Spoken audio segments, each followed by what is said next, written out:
Semua ada satu kumpulan lagi. Tak kata anti hadis.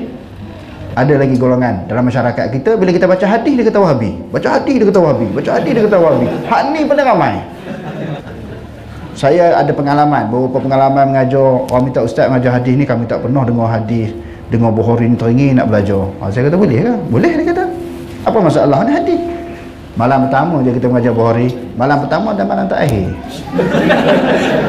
Hak ni yang banyak yang kita kena susah hati. Hak tolak hadis tu memang dia tak datang masjid surah dah. Buat apa kita nak usah hati? Hak ni hak kita keliling kita nak duduk semayang 5 waktu ni. Yang tu kena perbetulkan. Jangan kita menghukum dia anti hadis, tetapi perangai tu agak-agak macam tu juga. Lebih kurang. Kita nak ngajar fiqh, nak ajar benda biasa je. Bila mengajar hadis ni berat, apatah lagi Bukhari. Saya baca tajuk-tajuk yang dikemukakan oleh Imam Bukhari. Umpamanya al-baul ma yukalul lahmuhu, air kencing, binatang yang halal daging dia dimakan. Macam mana perbahasan Imam Bukhari kan? Tuan-tuan dah mengaji dengan ulama usuli. Lepas tu sujud di atas reban. Kana qaumun yasjuduna ala imamatihi wa qalan suwatihi. Sujud atas reban ni macam mana ataupun kopiah? Boleh tak boleh? Saya cerita tajuk je, baru saya tak faham lagi. Lepas tu kanu yusalluna ala juruhihim wa dimaihim, dalam tajuk Bukhari. Mereka semayang dalam keadaan berlumuran dengan darah dan juga luka-luka, itu sahabat. Ini kita akan bahas esok ni. Malam tu je, bulan depan dia kata ustaz tak boleh ngajar, ahli Jumaat kata ustaz Wahabi.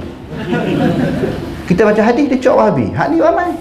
Hak tu yang kita kena rasa susah hati, yang perlu kita bimbing mereka. Mereka orang Islam, ya, nak berpegang kepada Islam, nak kembali kepada Quran hadis, tetapi dia takut dengan ilmu hadis. Yang ni paling ramai tuan-tuan dalam negara kita. Jadi hujannya. Ha? Apa dia?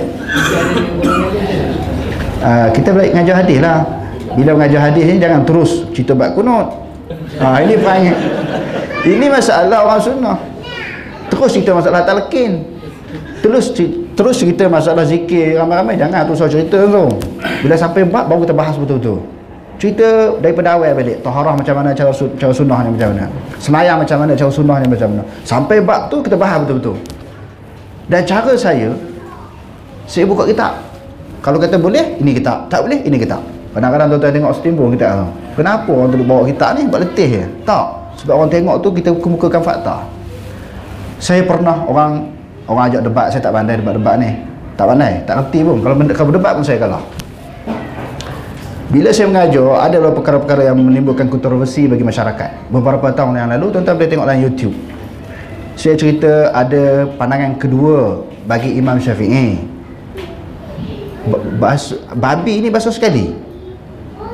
Kita baca hadis, kita hurai, kita bahas. Oh, dia kata tengok, kalau babi dia kata basuh sekali, esok dia akan bagi pandangan babi boleh makan pula. Bising satu kampung. Saya cerita hadis yang Rasulullah pernah kecil berdiri, saya hurai, tapi dia orang dengar ujung-ujung telinga, dia sebarkan. Ustaz awak panggil tau. Dia kata apa ustaz ni cerita dengan orang Rasulullah pernah kecil berdiri. Saya kata memang ada dalam hadis. Faja'a subatata qaumin fabala qa'iman. Rasulullah datang satu tempat buang sampah kepada satu kaum, lalu Rasulullah kecil berdiri. Ini ada dalam Sahih Bukhari. Dan ulama bahas dah ketika sebab apa dia kecil berdiri, dia ada alasan-alasan dia. Cuma kita cerita benda tu Nabi pernah buat. Dia orang bising habis. Ustaz ni ajak saya berdebat. Saya tak pandai debat-debat ni, nak muzakarah boleh lah. Waktu nak juga. Saya kata mari. Kita ni tuan-tuan, bila orang ligan kita, tuan-tuan ligan tu orang Kedah dah sini kan. Orang serang kita dah rapat ke dinding, dah tak boleh lari. Kita nak kena jawab lah. Dah kita tak boleh lari, kita memang takut gerun dengan hujah-hujah ni. Tapi dah kita tak boleh lari, kita hadap lah. Saya kata okey, mari. Kita panggil semua ustaz-ustaz. Atau surat lagi, kita telefon lagi, kita muzakarah. Saya letak kitab tu 40 buah kitab lebih. Kita banyaknya kitab fiqh mazhab Syafi'i. Semua tak mari. Setara tu je berani. Seorang tak mari. Saya kata mari, tapi orang lain pasal betul ramai nak dengar hujah ni. Kalau saya tumbang, maka Wahabi tak boleh hidup lah kawasan tempat kami ni. Sekolah Kansar ni mati dah Wahabi. Sebab ustaz ramai bantai, ustaz pondok ada mengaji macam-macam lah. Bahagian syariahnya, bahagian usuluddin nak bantai ni, demo seronok nak tengok lah. Tapi tak mari. Menunjukkan bahawa apa dia, kita sebut tadi perjuangan sunnah ni buat kukuk mana pun. Sebagaimana ayat tadi, wa iz yamkuru bikal ladzina kafaru liyusbituka aw yaqtuluka aw yukhrijuk wa yamkuruna wa yamkurullah wallahu khairul makirin. Kalau Nabi dia mau tak boleh nak sekat walaupun dikepung, perjuangan yang menyampaikan risalah Nabi ni insya-Allah Sebab Nabi doa. Orang yang menyebarkan sunnah Nabi kan, nadarallahu amran sami'a maqalati kan, fahafizaha wa wa'aha fa'addaha kama sami'a. Nabi doa orang yang menyebarkan sunnah Nabi. Tekanan begitu kuat tuan-tuan. Semua negeri kecuali Perlis, semua banyak tekanan, tapi Allah Ta'ala kurniakan kekuatan kepada orang yang nak menyampaikan ilmu-ilmu hadis ni, kita semua. Dan Allah Ta'ala bagi masyarakat boleh berfikir. Golongan yang dilabelkan sebagai Wahabi ni ada fakta, ada dalil, dia berani. Kalau nak berhujah, walaupun orang yang paling penakut saya lah, tapi kalau ajak debat, ajak muzakarah, insyaAllah kita pergi walaupun takut. Sebab kita nak menyampaikan sunnah Nabi, dan kita nak tahu tak mana salah kita.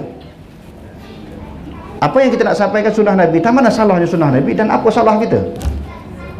Jadi insyaAllah Allah Ta'ala bagi kekuatan.